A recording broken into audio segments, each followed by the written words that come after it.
Daghan gayo nagkagubo sa sayop nga pagsabot. Unsa man gyud ang meaning sa letter B.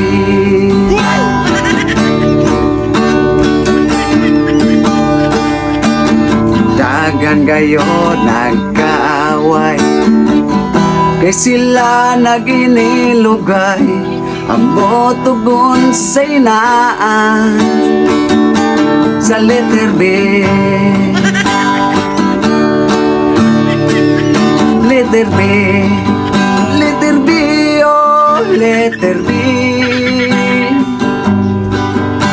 Unsa man gyud ang naa sa letter B.